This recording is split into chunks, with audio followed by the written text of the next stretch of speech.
కృష్ణపల్లి మండలం జిల్లా మంచిర్యాల జెడ్పీఎస్ఎస్ కృష్ణపల్లి నుంచి వెళ్ళి మా క్లాస్ ఉడవడం వల్ల మా బుక్స్ అన్ని నానినాయి. మా క్లాస్ అభివృద్ధి చేయాలని జెడ్పీఎస్ఎస్ కృష్ణపల్లి వారిని కోరుకుంటున్నాను.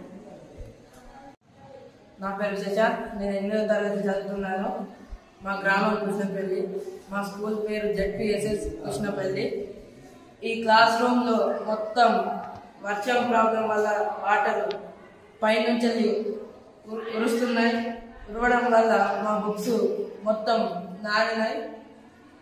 ఈ క్లాస్ రూమ్ అభివృద్ధి చేయాలని జెడ్పీఎస్ఎస్ కృష్ణపల్లి స్కూల్ వాళ్ళందరూ కోరుకుంటున్నారు.